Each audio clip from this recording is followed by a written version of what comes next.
parsha begins, Vayechi Yaakov beretz Mitzrayim shvas Shana. The Yaakov lived in Mitzrayim for 17 years. Vayehi Yimei Yaakov Shnei Chayav.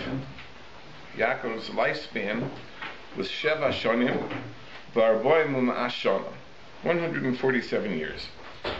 When he came to Mitzrayim, he was 130, and he lived 17 years in Mitzrayim. Vayikru b'Yimei Yisrael Lamus.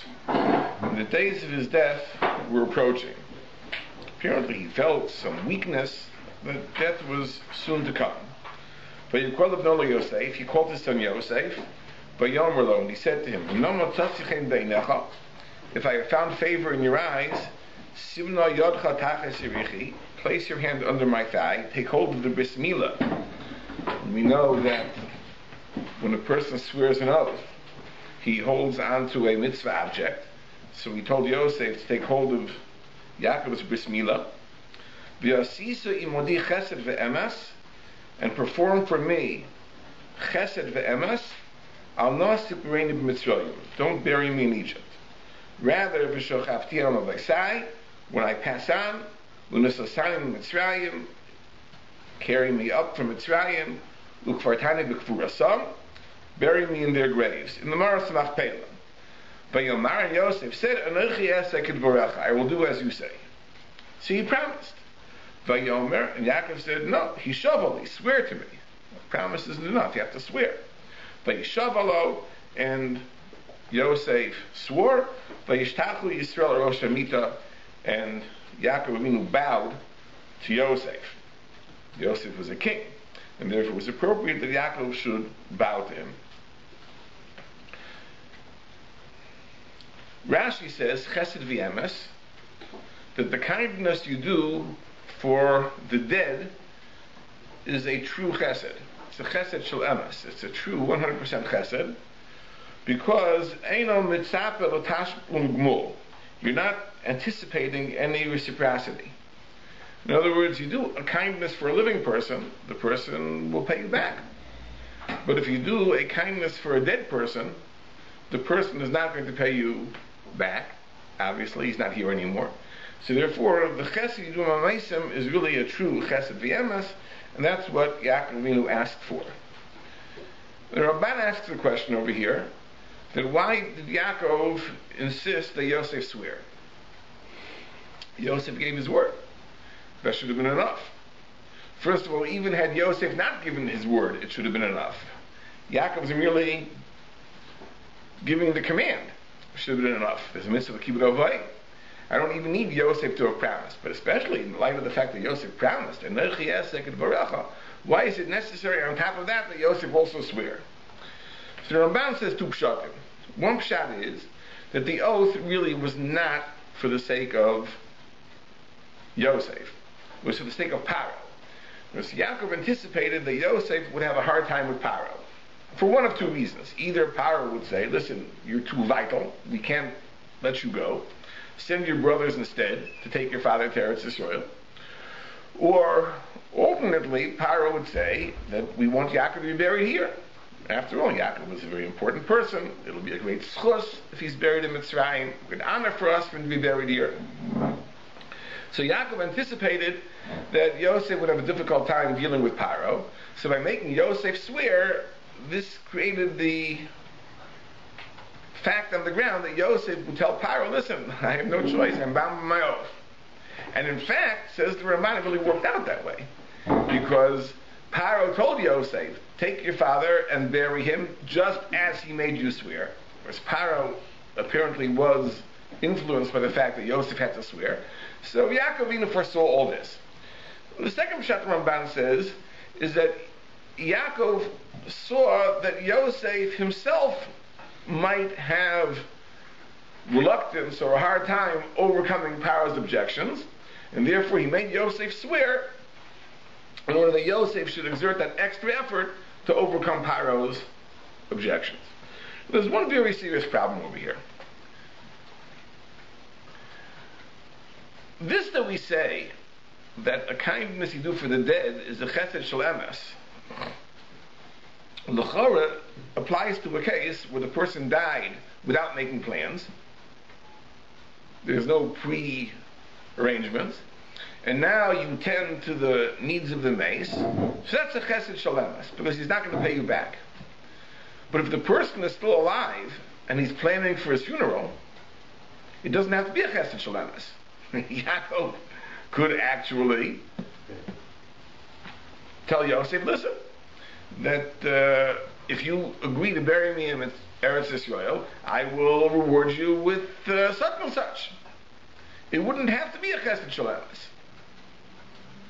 And more so, if Yaakov really wanted to make sure that Yosef should overcome all obstacles, perhaps it would have been a better strategy for Yaakov to give some incentive to Yosef. So, why does Yaakov not take advantage of this opportunity to make some type of promise to Yosef, some type of payment, some type of reciprocity, and then it wouldn't have to be that he's asking for a chesed shalemus? On top of that, the very curious thing is that later in the parsha, Yaakov actually does promise a reward to Yosef for burying him. Later, the second time that Yosef comes to visit Yaakov, and he brings Menashe and Ephraim with him, and he says, I'm going to give you Shechem achad al achecha, I'm going to give you the city of Shechem as a reward. Rashi says that Shechem was given to Yosef as a burial place, as payment for the fact that Yosef was nisasek, he involved himself in the burial of Yaakov. So later on, Yaakov does in fact promise something to Yosef. So the question is, why at this juncture does he make it a chesed shalemus? I'm asking you a favor, and I'm not going to pay you anything. First of all, Yaakov could have paid something, but he says, I'm not going to pay you anything. I'm asking you to do a chesed shalemus. And in fact, it would seem that Yaakov's intention all along was to actually give something to Yosef in exchange for his efforts. Now, how do we understand this? So I'd like to share two possible approaches to answering our fundamental question as to why Yaakov asked for a chesed shalemus. First, there's a famous Maimer Chazal. Chazal say, La'olam Yasak Adam b'Torah v'mitzvahs shaloi l'shma, shemitayich shaloi l'shma bo l'shma. A person should learn Torah and do mitzvahs even not for their own sake, even for an ulterior motive, because eventually, if you do the mitzvahs, you learn Torah, even shaloi l'shma, sooner or later you'll come to the level of l'shma.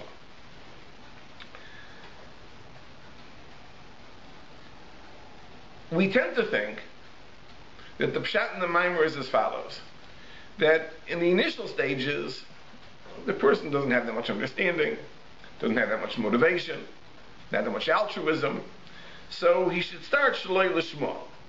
When he eventually reaches the level of l'shma, then it's not necessary anymore to provide incentives. The incentives can't make it worse, but they're not needed. So initially you need incentives to motivate the person who's not naturally motivated. Eventually, when he reaches the level of l'shma, it no longer is necessary. This week, I read something very, very interesting. That a study was done,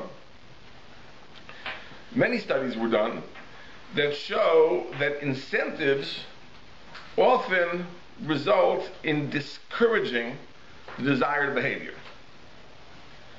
L'mashal. This is not the mashal that was used in the studies, but a mashal. Let's say you have a yeshiva, and you're trying to get the bachim to come to davening. And you talk about davening, the importance of davening, and the beauty of davening, and the Kiddush Hashem of davening, and you give all sorts of divrei hisayrus to inspire the talmidim to come to davening, and with mixed results. So you decide, let's give them some incentives.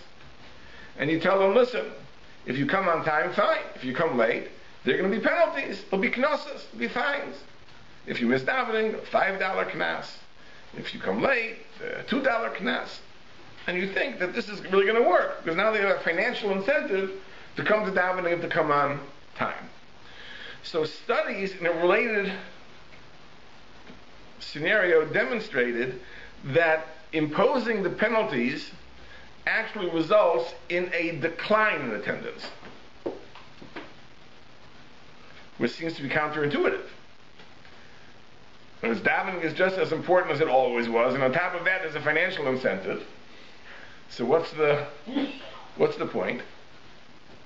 It seems like this, that when a person does a mitzvah lishma, what is the idea of a person doing a mitzvah lishma? He values what is important to the Ribono Shel Olam. The person loves the Ribono Shel Olam, and he knows that tefillah is important to the Ribono Shel Olam, so if it's important to him, it's important to me. So that should be a very strong motivator. If a person really loves the Ribono Shel Olam, then whatever is important to the Ribono Shel Olam should be important to you. Just like if you love another human being, what is important to that person is important to you. So if you love the Ribono Shel Olam, what's important to the Ribono Shel Olam is important to you. Once you introduce the money, what are you really saying? You're communicating a very subtle, subliminal message. You're saying that I don't really expect that it should be important to you. It's important to Ribono Shel Olam, but we have no expectation that it's important to you. Why should you do it? You should do it for the money, or to save the money. When the person thinks that way, that it really isn't meant to be important to me, I'm only doing it for the money. For the money, I'm willing to forego the money. That's the cost of doing business. But the cost of sleeping in is to pay $5, just like the cost of parking and not putting a quarter in the meter is $5, or $45, as the case may be. So here, this is the cost of doing business. The cost of missing davening is $5. In other words, as long as we speak on the highest level of lishma, and we try to inspire the Talmidim about the importance of davening and the beauty of davening and the Kiddush Hashem and the importance to the Ribono Shel Olam, they may think in those terms. And they'll do it because I love the Ribono Shel Olam, I respect the Ribono Shel Olam, I fear the Ribono Shel Olam. What's important to him is important to me. Once you throw in the money, it's not that the money becomes an added consideration. The money displaces everything else. Now, it's not meant to be important to me. It's only a question of the money. The money, I'm willing to forgo the money. So, when do we say the rule of mitoich shloi lishma bo lishma? If you look in the Rambam in Hilchas Tshuva, Perek Yud, the Rambam says that you only apply this rule of mitoich shloi lishma bo lishma regarding people for whom there is no expectation that they could possibly achieve lishma. The Rambam says if you have ketanim or amnei haaretz, people that are ignorant, so you have no choice. The only incentive you can give them is the shloi lishma incentive. But anybody whose intelligence is developed to a greater extent, whose knowledge is developed to a greater extent, we don't introduce the idea of shloi lishma incentives. Because to the contrary, a shloi lishma incentive could make things worse. It's an amazing, amazing idea. I think this is the pshat. Think about it for a moment. There was Yaakov is calling Yosef, his beloved son, and says to him, I want you to do something for me. I want you to do a kindness for me. For Yosef, there should have been no stronger motivation than that. The opportunity to do a kindness, a chesed, for my father Yaakov Avinu, who he loved so much, so deeply. That would have been the greatest incentive. If Yaakov would have said, listen, I'll tell you what, I'd like you to bury me, and in exchange, I'm going to give you a monetary reward. So Yosef would have said, well, if Yaakov is telling me that it's not meant to be important to me, but I should do it for the money, I want to forgo the money after all said and done. Who had more money than Yosef? Yosef was the most powerful person in Mitzrayim under Paro. So there was very little monetary incentive that Yaakov could have offered Yosef. The strongest motivator should have been the opportunity to do a chesed shel emes, for Yaakov Avinu. And therefore it could be precisely for that reason, that's why Yaakov put it this way. Because Yaakov, of course, since he's still alive, he could have offered something, didn't have to ask for a chesed shalemus. But to the contrary, because Yaakov understood that this would be something difficult, he understood that the only way that Yosef is going to overcome the obstacles is if it is a chesed shalemus. So then it will be the love of Yaakov and the respect for Yaakov that will motivate him, then he'll do it. But once he introduces an incentive, then to the contrary, Yosef will say, I'm going to do it for the incentive, I'm going to forgo the incentive. Why did he ultimately give a reward later to Yosef? That we'll see in a few moments. But there might be another pshat, which is a little deeper. That really, this is a chinuch. This is a chinuch for life that Yaakov is trying to impart to Yosef. There's a very, very beautiful mimer from Reb Tzadok HaKohen and the Sefer Kaimetz HaMincha. And it's very interesting. There's a mimer from Rav Dessler in the second chelek of the Michtam Eliyahu, which is clearly based on this mimer, the Kaimetz HaMincha. Rav Dessler, when he was mashgiach in Slobodka, in Panavish rather, so there was a certain reluctance to quote Sefer Chasidus in a so-called Litvish Yeshiva. So often he said Divrei Torah from Hasidic Sfarim, not in their name. But it's clear that this mimer is based on this mimer of Reb Tzadok. Reb Tzadok says, and we've talked about this many times, that each of the us had a fundamental midah. And the midah of Avram Avinu is the midah of Chesed. And the midah of Yitzchak Avinu is the midah of Gevura. Chesed is kindness, giving, bestowing, sharing. It's properly directed outward towards others. The midah of Gevura, which is strength, restraint, self-control, it's properly directed inwards. Therefore, Avram Avinu, in his relationship with the Ribono Shel Olam, served with Ahava. Yitzchak Avinu, in his relationship with the Ribono Shel Olam, served with Yira. And the Tzadok writes that each of those two of us, Avram and Yitzchak, had a child who in one sense was exactly like his father, but he turned everything on its ear. Avram, who was the master of Chesed, also had a child named Yishmael, who was a master of Chesed. But Chesed totally flipped around. In other words, instead of directing the Chesed outward towards others, he directed the Chesed inward towards himself. And when a person is mischased with himself, what does it become? It becomes gezel, it becomes theft, it becomes arayas. In other words, you're doing yourself kindnesses. And that, of course, was the way of Yishmael. Yitzchak had a son who also displayed elements of Gevura. And that was Esav.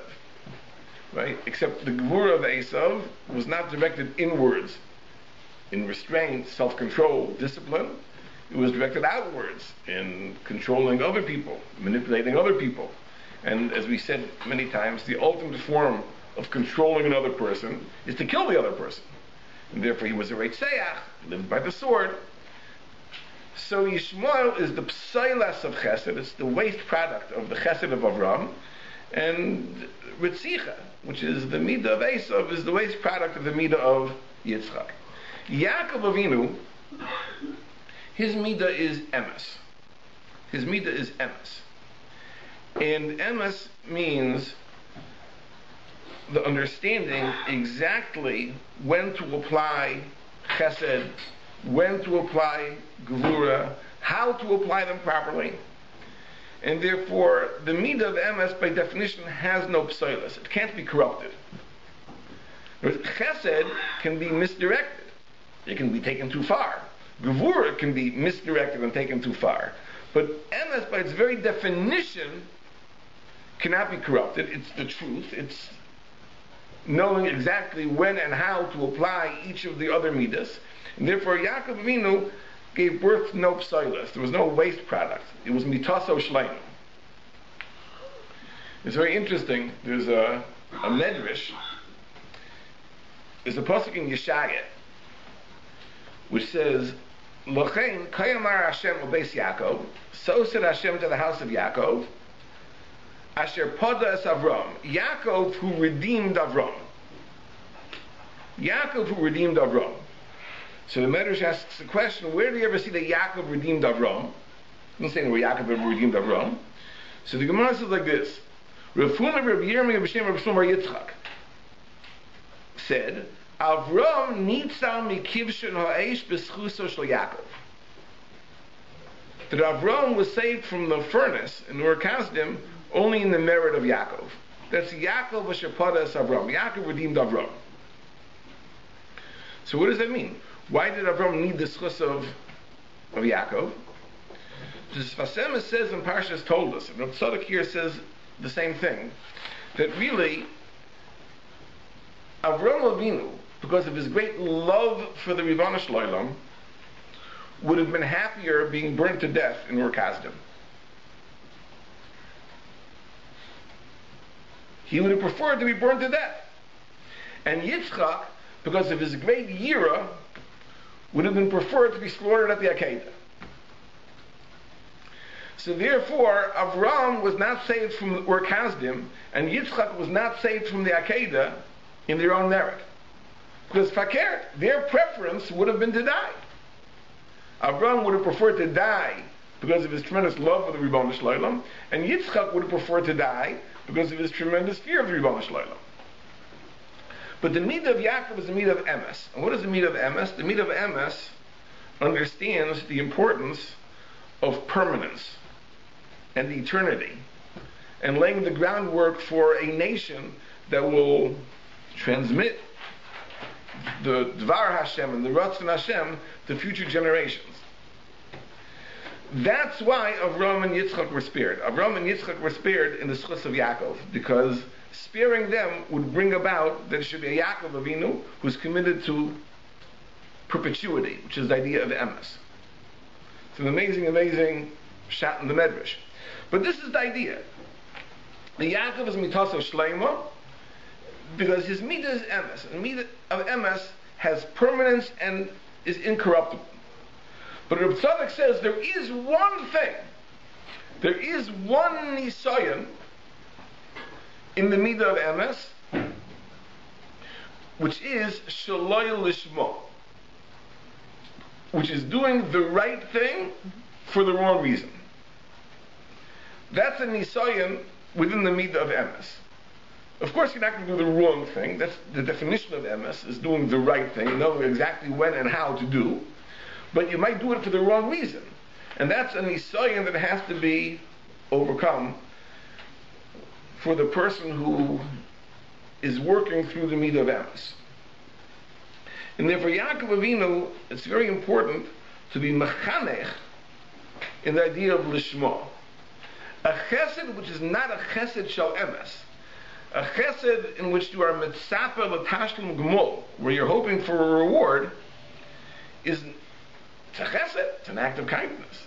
You're doing for the other person. But it's not with the proper intention. It's also self-service. And therefore the whole midah of Yaakov, which is the midah of emes, is mechayim that the chesed has to be chesed ve'emes. It has to be chesed coupled with the midah of emes, that it's true. It's not just outwardly an act of kindness, but it happens to be that there's an ulterior motive. It is pure altruism. It's pure chesed. And because this is the midah of Yaakov, and it's the midah of Yaakov to work and strive for permanence, this is the value that he has to transmit to his children. And therefore it's important that if Yosef is going to do a chesed, it has to be a chesed shel emes. So of course Yaakov was able, he could have provided an incentive, and we'll see for a very important reason he actually does. But when he presented it to Yosef, he presented it as a chesed shel emes. This is the chinuch. The Yaakov wanted to mechanech Yosef, that what you do, you have to do not only the right thing, you have to do it for the right reason. And the right reason for a chesed is chesed ve'emes. It's a pure chesed. It's purely out of concern and caring for the other person, not self-serving in any way. But we're left with the question. So why did Yaakov ultimately give Yosef a reward? Was he extracted from Yosef a commitment and an oath to do it as a chesed shel emes? So why later on does he in fact give him Shechem as a reward? This is a very, very important idea, and I think that there's a certain poignance to this idea specifically in the times in which we live. Let's go back to the beginning of the parasha. It says that Yaakov lived in Mitzrayim 17 years. Rabbi Eliezer Breitowitz brings a medrash, which points out an amazing thing. That Yosef was 17 years old when he was sold. He lived in Yaakov's house for 17 years. And Yaakov, in a sense, lived in Yosef's house. He was supported by Yosef for 17 years. So Rabbi Eliezer Breitowitz says that you see from here the schus, the merit of tzedakah. That Yaakov supported Yosef for 17 years, and Mida K'neged Mida, he merited that Yosef should support him for 17 years. It's an amazing thing. So Rabbi Eliezer understands that the significance of this medrash, Yaakov's living in Mitzrayim 17 years, is that these 17 years were a reward for his having supported, Yaakov's having supported Yosef for 17 years. The reward was that Yosef should reciprocate and support Yaakov for 17 years. I think there may be another kavanah behind this medrash. The medrash may be coming to answer a different question. See, there's an interesting observation that other midrashim make. We know that Yitzchak Avinu lived to 180 years old. Avram Avinu lived to 175 years old. Rashi says, and Parshas told us, that Avram really would have lived to 180 also. Why did he die 5 years early? Rashi says he shouldn't see Esav going l'tarbus ra. He shouldn't see Esav going off the proper path. So Avram was taken from this world 5 years prematurely. But Avram also really would have lived till 180. So we see apparently that the normal lifespan for the Avos is 180. And there was a special reason why Avram only lived to 175. And Yaakov Avinu lives only to 147. So he's missing 33 years of his life. How do you account for that? So the Medrash says an amazing thing. The Medrash says in last week's Parsha, we had a story that when Yaakov was brought before Paro, Paro asked him, how old are you? And he said that I'm 130 years old. And the reason I look so terrible is because I had a very hard life, very difficult life, ma'at b'roim. I didn't live as long as my forefathers lived, and so on and so forth. In other words, it seems that Yaakov was complaining about his lot. The Ramban tries to explain that it wasn't so, but the Pshuto Shel Mikra is that Yaakov was really lamenting the difficulties he had in his life. So the Medrash points out that that little parsha of Paro's question and Yaakov's answer has 33 words in it. So Yaakov Avinu, because of his complaint, there was a parsha in the Torah of 33 words, which really is not appropriate for Yaakov Avinu, and therefore, because of that, he lost 33 years of his life. That's what the Medrash says. So the Medrash shows it's a good question, why he lived such a short time. I think that this Medrash, about the 17 and the 17, is coming to answer this question in a different way. Let me make a Hagdama. The Shalach Hadash, one of the sections of the Sefer called the Shara Isius, talks about a very interesting thing. He talks about people that Baruch Hashem are blessed with wealth, and they give it to their children before they die, and put themselves at financial risk of becoming dependent on their children. Where they save for themselves just enough if everything goes smoothly, but they don't put aside enough for a rainy day, and therefore place themselves at risk of becoming dependent on their children. And the Shalach Hadash says this is a terrible, terrible mistake. That a person should never become reliant on his children. And he says there's a saying that people say that a father can support 10 children, ba'ahava, with love, and 10 children can't support one father. Now, the Shalach Hadash says this. My father's Chayil Levrach, he say it all the time. But I don't know if he knew, but the Shalach Hadash says this. That this was a saying in his time, that a father can support 10 children, and the 10 children can't support one father. Now, there are really two reasons for this. One reason is because the 10 children are supporting their 10 children each. That's why they can't support their father. But the other reason is because, of course, the love of a father for his children is greater than the love of children for their parents. And the Welt says that there's a reason for that, because Adam Harishon had children and he didn't have parents. So therefore it was part of the psychological makeup of the first person to love his children, but he had no parents. So therefore love of parents is not quite as natural as love of children. It's an interesting thought. But this is what the Shalach HaKodesh says. And therefore you should never want to be in a situation where you are dependent on your children. This is what he writes. And he says, Shamati, I heard b'derech halotza. I heard it in a figure of speech that in last week's parsha, when Yaakov Avinu came down to Mitzrayim and he saw Yosef and he said, O Musa hapam, now I can die because I've seen you, that the Welt says, the Shalach HaKodesh says, that the meaning of the Psukim is as follows, that I see now I'm going to be dependent on you, that's like dying. That's as awful as death. And we live in a time now where this is increasingly common. People are living longer, and medical science is able to extend people's lives longer than expected. So you have situations where people are older, but not necessarily able to take care of themselves. So you have the so-called sandwich generation, the generation of people who are taking care of their children and their parents at the same time. And we have an increasing likelihood of parents becoming dependent on their children. And this, Shalach HaKodesh says, is an awful thing. Why is it an awful thing? In Chazal, there's a tremendous premium which is placed on the idea of independence. A person being independent. Now, the pasuk says, "Sainei matanas yechia," a person who hates gifts shall live. And the Maral explains in the Nesiv HaOisher, the Maral explains an amazing thing, that you have what's called a be'er. A be'er is a spring, a fountain, and you have a bore. A bore is a hole in the ground that contains water. The water in a spring is called mayim chayim, called living water. The water in a bore is not called mayim chayim. Maral says because chayim means something which is independent. The spring generates water from itself. The bore receives the water from the rain. That's not alive.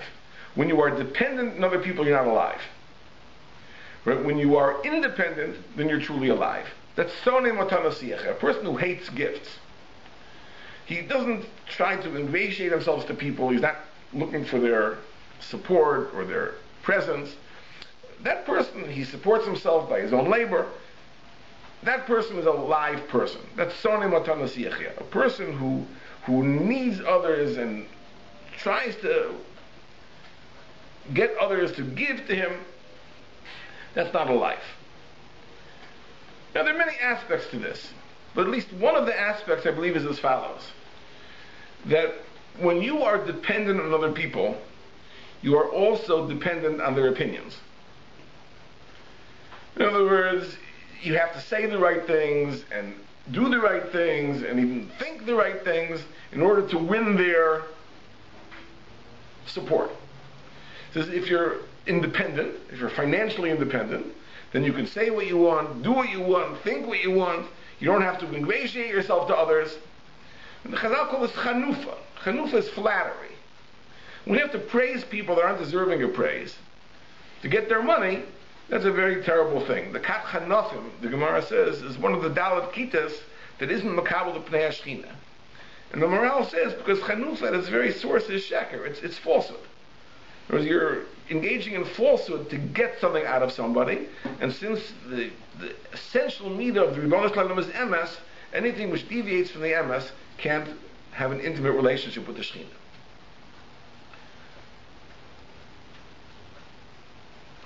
Now, Moisdos HaTorah have this nisayon all the time.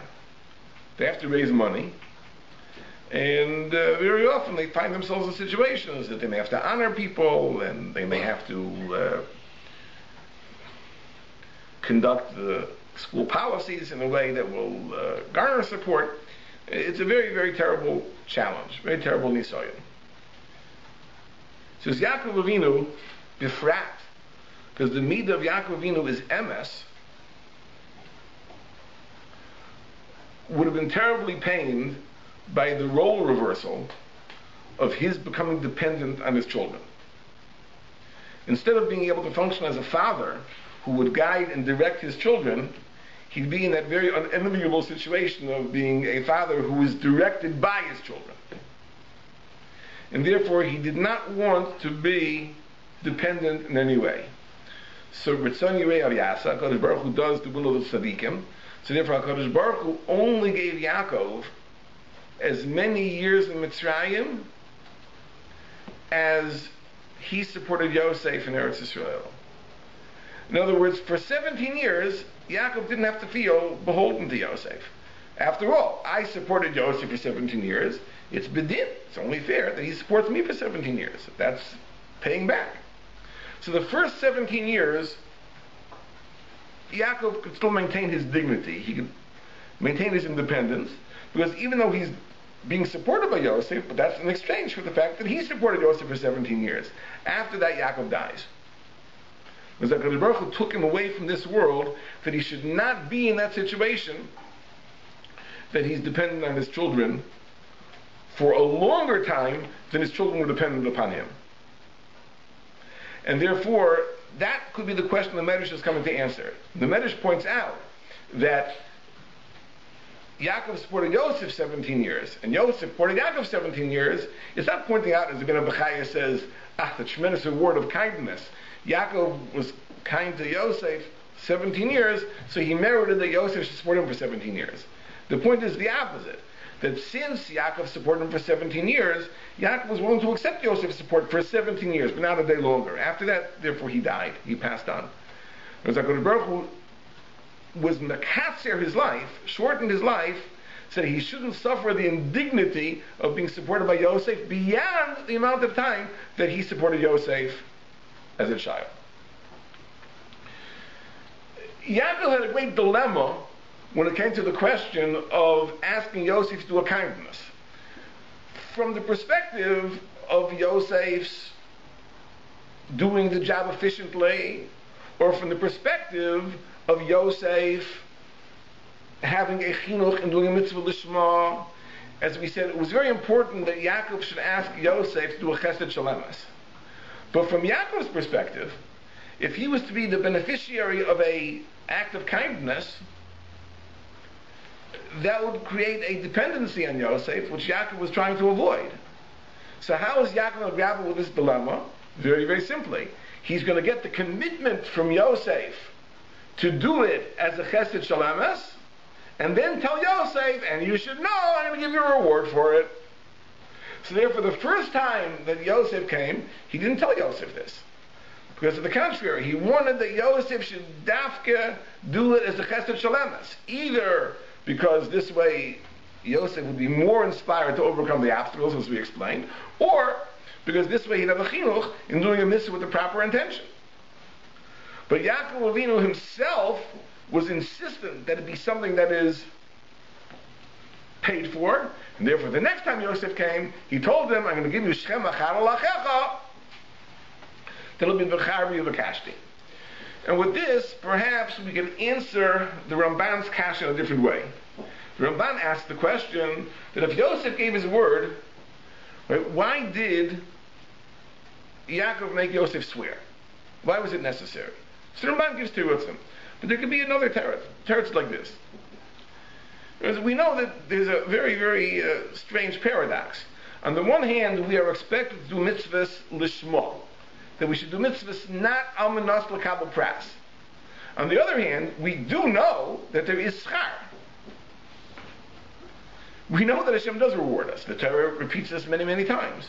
So how do you do a mitzvah totally lishma, totally altruistically, knowing the entire time that Hashem is going to reward you? It's a very hard challenge. In a sense, you have to construct a Chinese wall in your brain. As if to say, yes, on the one hand, I know that the HaKadosh Baruch Hu is going to reward me. On the other hand, I'm not doing it with that intention at all. What Yaakov Avinu did over here was like this. He said, I want to create a mechanism by which that although Yosef will know that he's being rewarded, he is going to do it certainly for the proper intention. How do you do that? How do you tell him about the reward, but guarantee that he's doing it for the proper reason? You get him to swear to it. In other words, you get him to swear when he thinks he's not being rewarded for it. And then he's bound by his oath. So the point is that he is bound by a legal commitment which he made when he thought there was no reward. So therefore there's no possibility later he'll do it for the sake of the reward. Because he's bound to do it on the basis of a commitment he made when he thought there was no reward. So if there would not have been that type of commitment, so then when Yosef would discover that he's getting a reward, he could say, oh, I'll do it for the reward.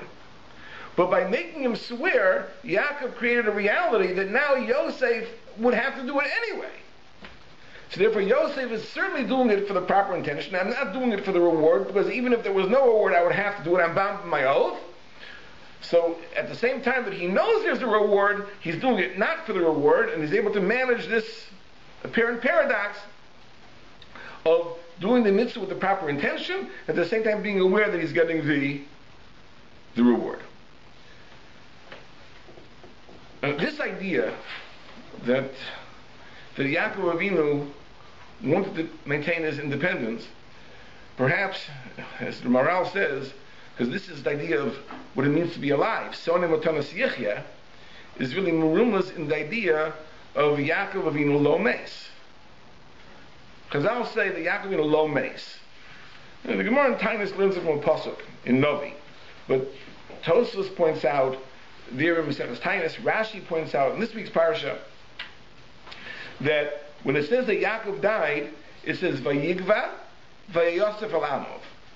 He expired, which means that the neshama departed, and the neshama was gathered unto his people, but there's no mention of the word meis. It doesn't say that he died. So on that basis, Chazal say Yaakov Avinu lo meis. What does it mean, Yaakov Avinu lo meis?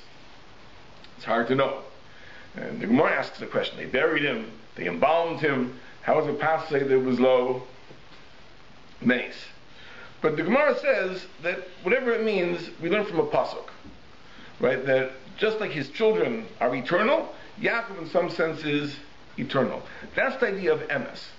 We say about emes, dvarcha emes v'kayam lo ad. The Rebbeinu Shalom's words are emes because they are eternal.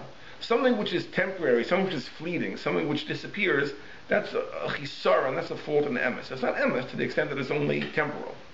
Something which is truly emes is nitzchi, is eternal. And therefore there is some aspect of Yaakov Avinu which is lo meis, which is eternal, and this is to an extent greater than that of the earlier of us, Avraham and Yitzchak. Yaakov Avinu is lo meis.